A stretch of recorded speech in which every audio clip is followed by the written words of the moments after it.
Good morning, Aries. How are you? Today is May 11th, and I'm here to do your reading for the week. This week is relatively quiet, astrologically speaking. Mercury moves into Taurus on the 15th. So between now and the 15th, I'll keep that. Between now and the 15th, if you have any brainstorming that you need to do, get it in there, because once Mercury moves into Taurus, thinking is going to slow down. It's going to be more grounded, more practical. I'll show those both to you in a second.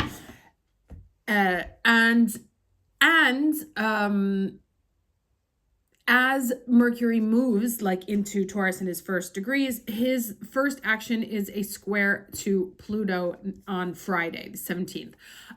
So that's already like testiness, or like maybe you have to change an idea or mix it up or something.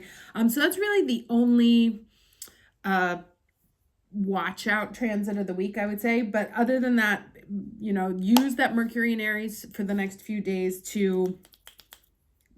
Mercury in Aries is very good for innovative thinking, fast thinking, problem solving, stuff like that. So just remember that on the 15th, that's going to shift. Now, we have two cards that came out here for the overall energy. One is rescue, and the other is intention. Now, let me see what these are all about here. They both came up in the upright position.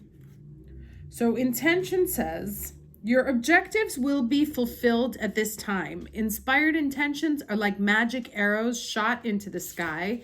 The universe is bringing you a gift, showing you that you're hitting your mark, right? And that could be that Mercury there, right? That's like really intentions is the things that we want, the things that we want to make happen, the things we're trying to create. And then when it moves into Taurus, it's more about, okay, well, how do I go about doing that? But this is a really good time for coming up with the intentions, like verbalizing it to the best. And it was just 222 there. This is a 22.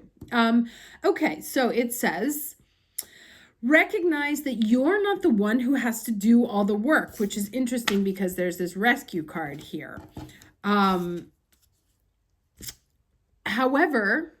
Recognize that you're not the one who has to do all the work. However, others can help you co-create reality. You connect to the power of your intention, sending it out into the field, then allow for synchronicity to work its magic.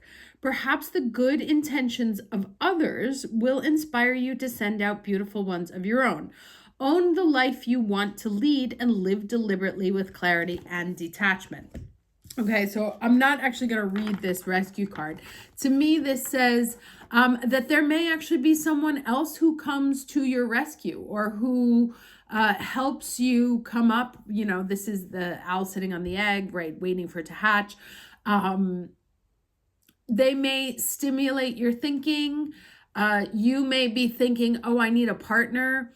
It's not, to me, necessarily about rescuing. You're not stuck. But that we don't have to isolate ourselves so much, right? We don't have to do everything all by yourself. Perhaps there's actually some wonderful developments. You can reach to new heights through partnership, or maybe it's just asking somebody else their opinion, their ideas, getting some ideas from someone else. So think about that. If you're kind of stuck here and you kind of feel like you're on an island and don't know what to do, cards all over the place, and you're like, I'm always here by myself, I have no idea what to do or how to get out of this position that I'm in. I'm not being creative. I'm like really isolated and stuck. The answer may be to reach out to someone else and connect, right? And that's that double on the 2 there. All right, let's get the challenge for the week.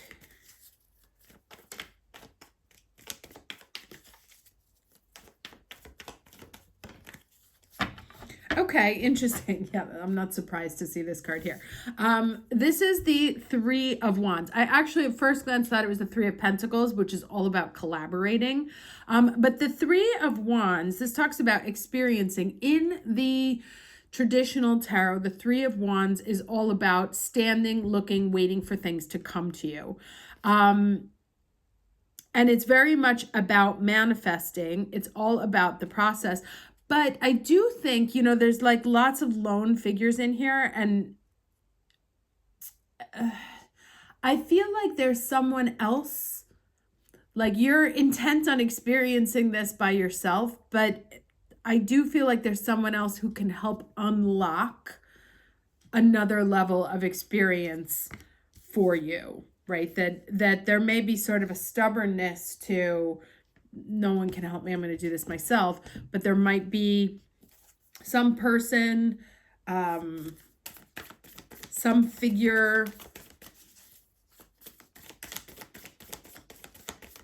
that can help you plant that seed, or, like seeking out, there's a wise owl here. So it's about seeking out someone who has expertise and who has experience in what it is that you're doing. It's so interesting actually that this comes up. Nightingale spirit, love is all around. That's really funny.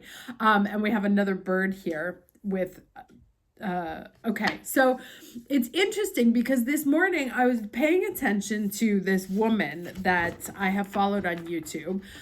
She's half Japanese, and she was in love with spas. Like, she loves spas. And so she did this very clever thing, which was to set up appointments with spas all throughout Japan and record a session with them, which she would then use as ASMR content for her channel, right? So she is at the same time making ASMR content. She is studying all of the spas all throughout Japan. So looking at best practices and in first person, right? So she's experiencing it. She's looking at their spas, where they are, what they offer, what their techniques are, gaining mastery as she goes through it firsthand. And of course, building an audience at the same time. Now, she just announced as of May 1st that after a couple of years, I don't know how many years it is that she's been doing this. I didn't look. I think it's like over 2 or 3 years. After 2 to 3 years of 2 to 3 years, 2, 3, 4.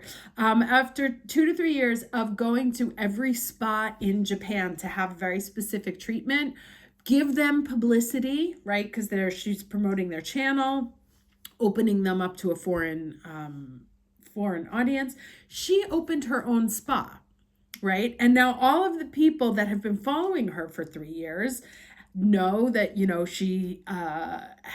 she's incredibly experienced. She's incredibly knowledgeable. She's been to every spa in Japan. She knows what the best practices are. She speaks fluent English. Like, I just found it was such a clever way to start with a passion and cleverly tick off multiple boxes of how it could be a line of work, right? Like, she was doing research and content and developing her business all at the same time. And that's the kind of like Mercury and Aries thinking that I was talking about. So the cards that are coming up here are definitely about mastery, and that's been coming up so much. Partnering, that there might be someone else somewhere to learn from, or someone who can guide you or help you. It may be something romantic, because we do keep getting these romantic cards here. Now, let me read this for you. It's Nightingale spirit, love is all around. But this is also about like chirping. And this is actually, here's a 3, here's a 4, and this is a 5. So very clear growth, like step-by-step growth. And this says, in the darkness of night, Nightingale spirit sings her song of love and hope, a harbinger of dawn to remind you that the sun will rise again soon.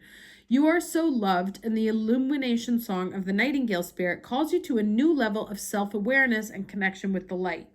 Yes, there is shadow and darkness, but love and prosperity exist everywhere, even in the seeming emptiness of space. Love it when they put it right in the middle. In this of space, darkness, and a starless night. Hearken to the message, letting the music of the Nightingale song remind you that love is all around. Feel it and trust in tomorrow's light, renewing your ability to recognize that the spaces that appear empty are filled with love and abundance. Illumination will happen soon. So yeah, that is for anyone who is feeling this stuck energy, like you're on an island, no one can help you. It's just always you and you alone.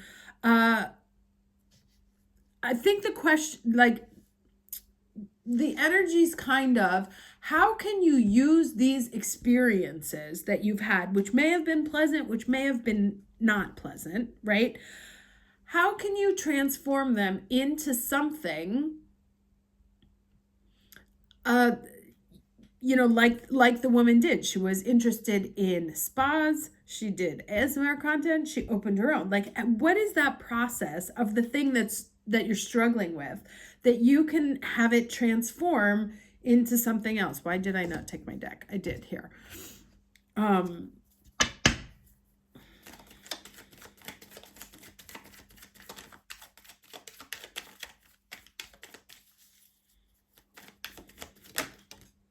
Okay, interesting. 7 of Swords here.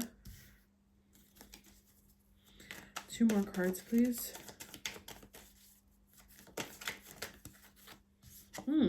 Another 7.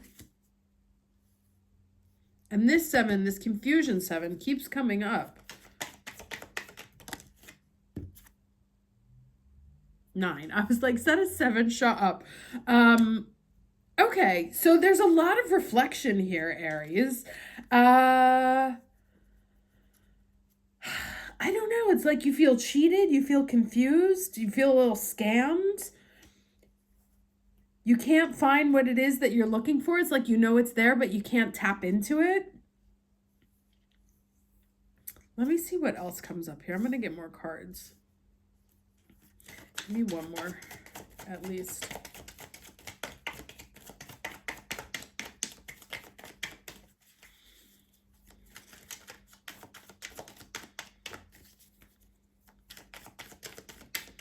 Or maybe like something you thought was going to happen. Judgment. Okay, so second coming. I'm going to keep going here. 9, 10.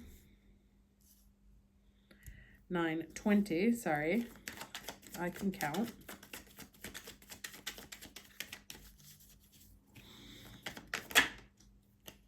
Okay. All right. So what do we have here? We've got 2 7s, right? Something shady, very confused.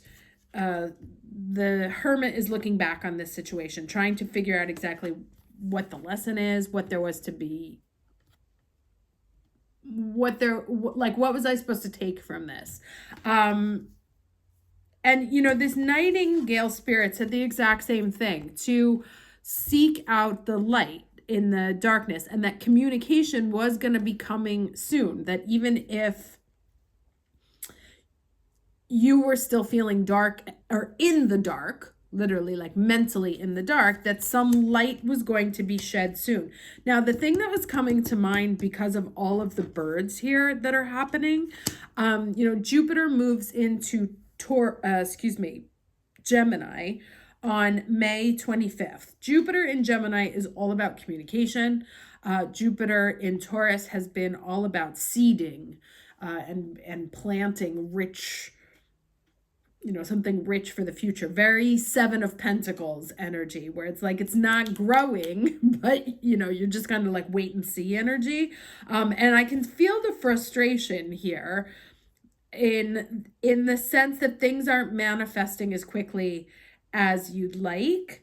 But then we have here, things kind of move pretty quick. There's judgment. There's a second opportunity.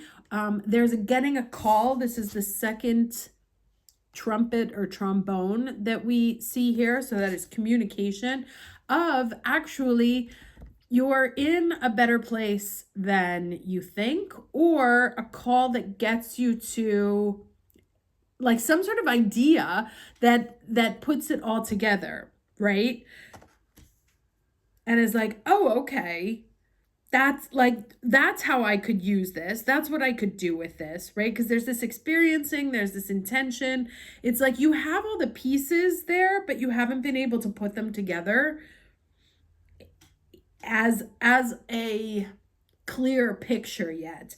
And it may be that you have to wait until Jupiter moves into Gemini to get that communication, or you may be channeling this Mercury in Aries before it moves into Taurus to get some new ideas, or maybe the Mercury moving into Taurus is going to help you see like so many ideas, and the Taurus is going to ground you down into like, okay, here's where we need to focus, here's how you're going to bring it forward.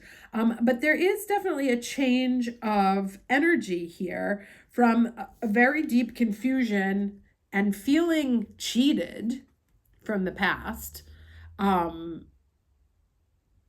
like almost like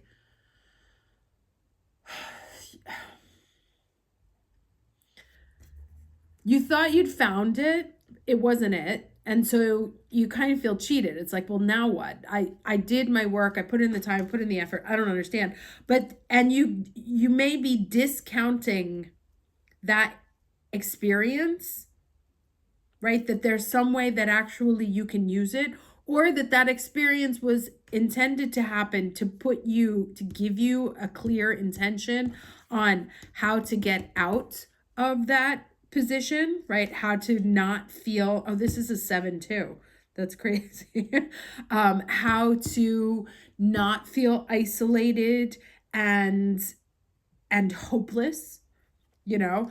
And so there is some communication here that is going to come in that will wake you up, give you a second chance at something, hear the call, like putting the things together, be like, oh, you know what? Actually, I could resurrect that idea, and do something else with it, right? Like, see how this reflecting of looking for the idea actually turns into coins, and it turns into something manifestable, after some sort of like click there. So to me, this says that there's some information coming in. Since it is a weekly, I would say that it's coming in this week. It may be that Mercury-Pluto square. Again, energy is fluid. So, you know, some of this stuff will happen last week. Some of this stuff will happen now. Some will happen in a week from now, 2 weeks from now. But this is the general energy that where you have been disillusioned with the way things have been progressing in the past, either through connecting with someone, asking for help,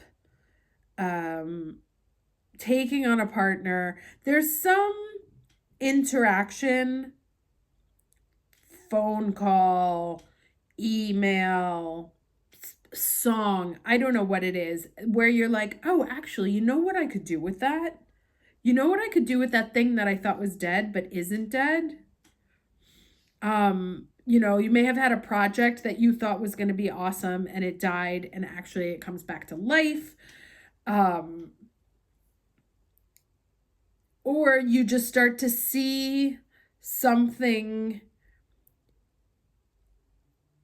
you start to see how you can transform this experience here of that was making you confused and feel cheated, and actually turn it into something useful, or something that can help you manifest your sense of power, right? From going from the 7 of Swords to the Queen of Pentacles.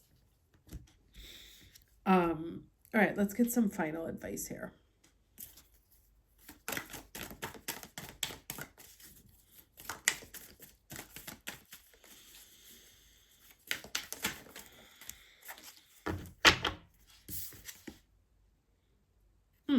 Okay, we have Mother Gaia for Earth. Oh my God, it's a 7.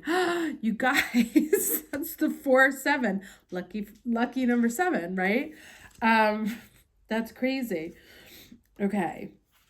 So Gaia says, being grounded, slowing down, and remaining present in your body is the message the Greek goddess Gaia has for you right now. Perhaps you've spent too much time in your head lately and have not taken as good care of yourself as you would like.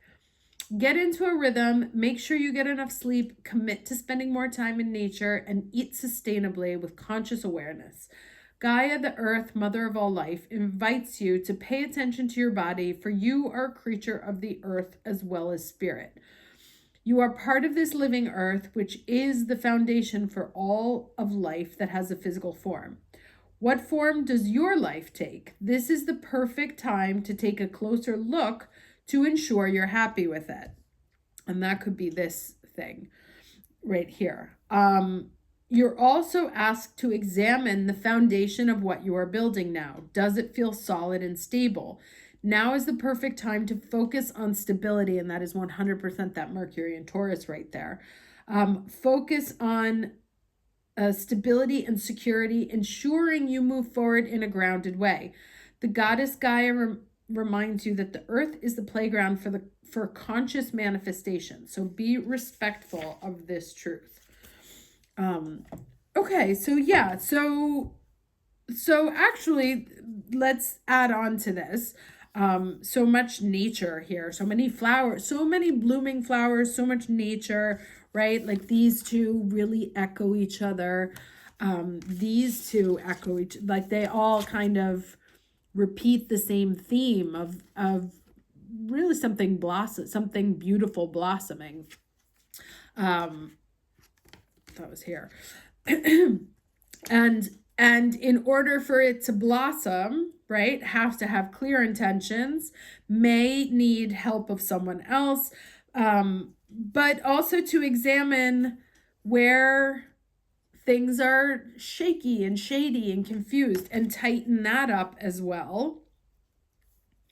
You may get a eureka, get a chance to resurrect an idea that you'd been looking at that you thought was past, or it's asking you to take a second look to make sure that your plans are stable and grounded and not just I kept trying to figure out what that was for. You know, those what were they called? Are they dandelions? I don't know if they're dandelions, but like you blow them into the wind and they disappear, right? That it's something more solid, because the rest of these are like solid blooming flowers, and this one is incredibly volatile. So also paying attention to the solidity and realisticness of what it is that you're trying to do, right? And you may have to seek out other people with experience in order to know where your plan, idea, whatever it is, may be a little bit less stable than it should be. Okay, lots of messages here. Hope you found something that was for you. I will see you next week. Take care.